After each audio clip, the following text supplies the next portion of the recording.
Imagine you've just published your best book and had a fantastic launch week. You're exhausted and exhilarated by equal measures because your book baby is out in the world, and now you finally have some mental space to reflect on this new reality. You're refreshing your KDP dashboard like Netflix is asking you, are you still watching? And for a few glorious days, the numbers are climbing. When week 2 or 3 rolls around, you start to hear the crickets. And then even the crickets go silent. Your sales graph flatlines faster than a thriller victim. And you're left thinking, oh, wait, is my book dead already? Here's the sobering truth about this industry. The average traditionally published book sells about 3,000 copies in its lifetime. The average self-published book, on the other hand, hovers closer to the 250 copies sold total. Keep in mind, those are averages, which means some authors sell astronomically more copies and others sell only a handful. This is the single most common heartbreak I hear from indie authors. The post-launch crash that devastates dreams and expectations. A lot of experts will tell you to spend more money on ads, to write faster because quantity is the only thing that matters, or that the real problem is bad writing is flooding the market. And sure, sometimes those are factors. But in my opinion, the real solution isn't only about us as authors. It's about readers, and it's twofold. So first, people who already love to read just need to read more and more widely. People who don't yet read need to discover how great it actually is and start reading. So basically, we need more people reading books. And that's what we're going to talk about today. Why book sales plummet after launch and how we can keep them alive long term. And yes, how you, as an indie author, can help make reading cool again, or cool, full stop. So first, let's address the obvious. Why do sales crash? The not so sexy answer is a combination of skewed expectations and a lack of long-term commitment. Authors tend to put all their energy into the launch day or week because it's insanely exciting to finally publish your book. Also, there's this permeating belief that if you can get a few people to buy your book on launch day, you'll get to bestseller status and then Amazon will take over from there.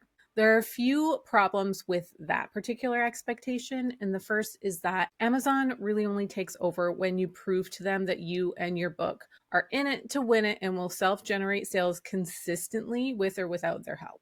When they're convinced, and by they, I mean the algorithm, then they'll start feeding the fire. So second, the bestseller status is something that's typically earned over time.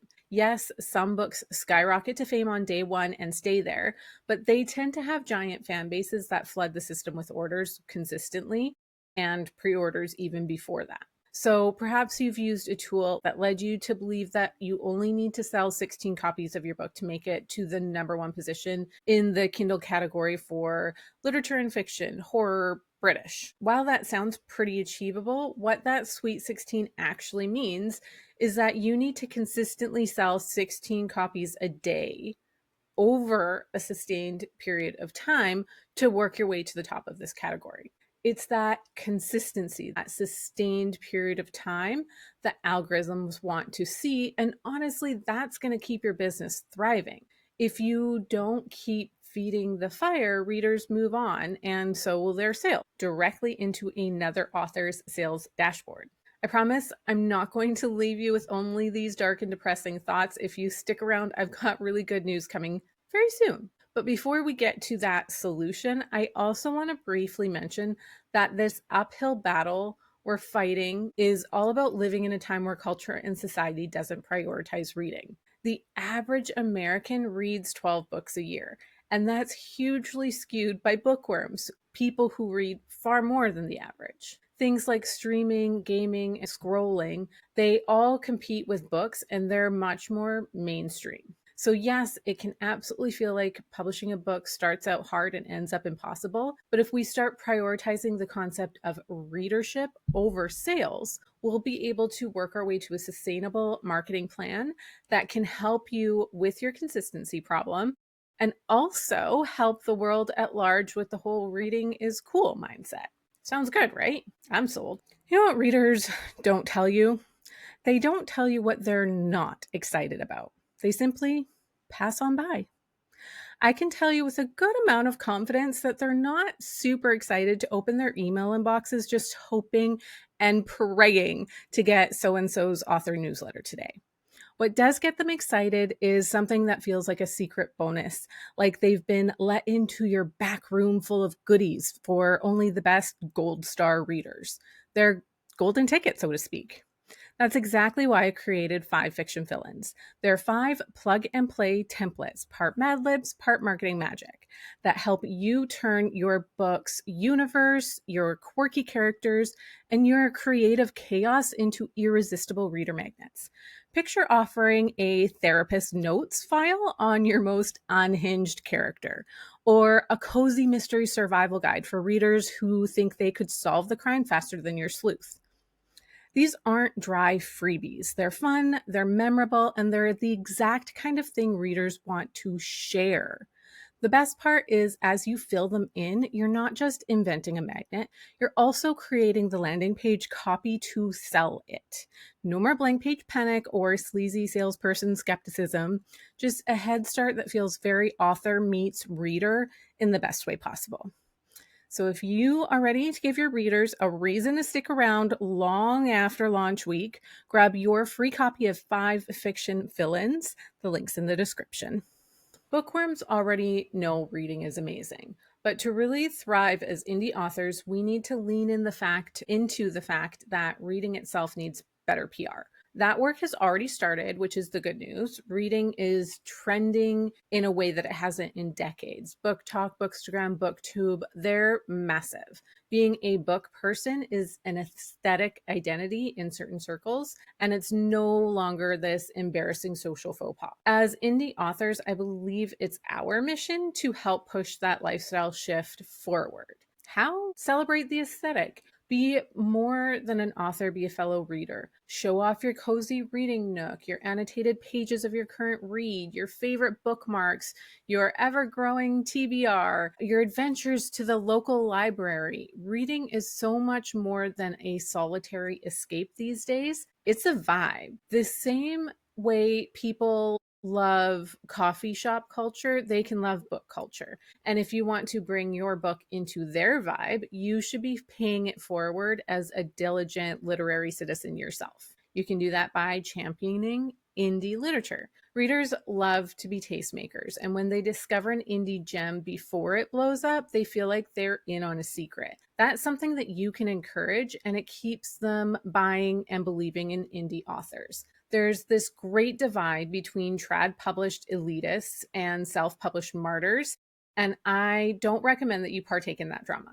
Read from Reese's Book Club if you want to, but also check out and rave about your amazing critique partner's debut novel. Promote reading as a complete concept, but remember that you get what you give. And if you want people talking about your book like it's gold, then you really should be paying other indie authors the same respect. And then you'll also want to connect with your perfect potential readers. Find people who are interested not just in your genre, but also in your themes, in your setting, in your social issues.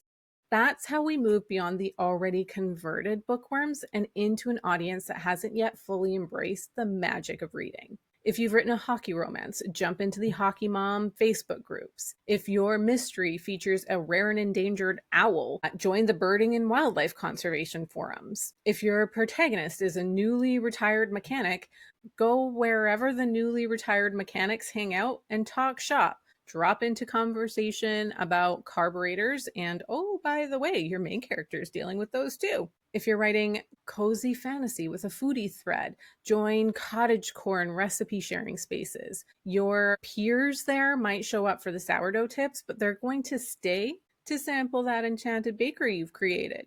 These are the people who may not yet think of themselves as readers, but they already care really deeply about the themes and topics and conversations your book explores. And that's the perfect hook to start the conversion process. Casual interest to baby bookworm. Okay, it's time to turn this into a marketing strategy. Let's talk about the 2 audiences that can make or break your sales long after you launch. The super readers and the non-readers. Super readers first. These are the folks that are tearing through 10, 20, 50, even 100 books a year. They're already obsessed, but they stick to what the algorithm feeds them or whatever's trending in trad publishing or TikTok. You'll need to help them branch out. Create some curated indie lists, the 5 romances better than Book Talk's bestsellers. Spotlight your author friends. Use a book funnel promotion to bundle books with others in your genre. If one of these super readers discovers something new and amazing, they feel like they're the tastemaker and they start the viral chatter about your book. Even if it doesn't go viral, if your book simply gets in front of the best readers for your book, it can mean slow, steady, consistent sales over time that keeps feeding the Amazon engine. And then we have the non-readers. For the most part, the average person isn't anti-book. They just haven't found the right book to convince them that reading can be fun and easy and part of their identity. If you can help overcome that mindset, you can catch yourself a brand new reader who will forever remember your book as the one that started their descent into the bookverse. Focus on accessibility here. Give them novellas, serials, short fiction. Not everybody's ready to jump into a 700-page epic right away. That would be the super readers. But if you can hook a new audience with a short piece of fiction or audiobook even, they'll be more likely to graduate into more intensive and varied reads in the future. I also want to stay relevant. We've already talked about this one, but indie authors have the very unique superpower of being able to write to the niches or the niches without having to answer to like a big 5 editor or buyer. People who don't think of themselves as readers are going to absolutely read when a story hits their passion points. Survivalists, crazy cat ladies, Bigfoot trackers, Lego collectors, you name it, write it and have fun. Sales and marketing is a mandatory reality of every single business. And if you approach it with dread, it'll be like you're pitching broccoli for dinner. Some people like broccoli, but most people are going to be a lot more interested in what's for dessert. So talk about your book and the themes, antics, adventures inside your book in a way that makes it more exciting than another doom scroll session. If you can get the super readers to branch out a little and tempt a few non-readers into the book world, you're not just helping your own sales, you're making the whole indie ecosystem stronger. And that's the kind of karma you definitely want on your side. Strategy could actually look like for you sitting at your desk with a never-ending to-do list and maybe a cat fighting for attention with your keyboard. Have you ever heard of habit stacking? I'm not going to get deep into that one, but if you're curious, check out Atomic Habits by James Clear. It's been the #1 book in multiple categories since the day it launched in 2018, so that author must know something. I'm going to keep it pretty simple though. So start with 1 action a week that you repeat every week and then build from there. So week 1, email your list. Even if you only have 3 people on your list, start this habit immediately. You don't have to get fancy, just share a funny behind the scenes, an interesting anecdote, something that matters to one of your characters, or just an author life update. It doesn't have to be a full newsletter. It should be more of a conversation than a campaign. Once that habit is started, add another one and keep that one going. So maybe once a week you boost another indie author. You share a book you loved, you swap mentions with another author in your genre, or you join a group promo. Not only does this help you cross-pollinate with new readers, it builds goodwill in your community. So do this once a week from now until forever. Then the week after, you can add another habit into the mix. Post for the bookish aesthetic or your niche culture. Make one post that isn't buy my book, but instead celebrates reading itself. Normalize reading as a lifestyle, not homework. Keep this trend up of adding this one new simple habit and stack each week. But stop when you get to 5 habits over 5 individual days. The goal is sustainable, repeatable, and not overwhelming. If you can maintain these habits, just rinsing and repeating each and every week, over time, you'll really quickly find that you don't just survive that post-launch crash, but you're going to build the kind of momentum that makes your books part of people's everyday conversation. Being an author is a long-term play. It's not a get-rich-quick scheme, and it's not a one-and-done passive income stream. You have to keep at it, but as long as you believe in your book, it's always going to be worth it. You don't need 100 marketing hacks and $1 billion. You actually just need a handful of habits that you can keep up with and remain dedicated to your very own cause. So that's the fix. Launches are exciting, but if you want a career, you need more than a short lived wildfire. You need a steady little social fire, something warm and inviting and easy to keep burning over the long term. If you've made it this far, I'd love for you to stick around. I've got a lot more to say about building a thriving author career without losing your sanity specifically. So if that sounds like your vibe, hit the subscribe button, ring the bell, do all of the YouTube things, and you'll be the first to know when the next video drops. Until then, always remember, stories shape the world, so please keep on writing.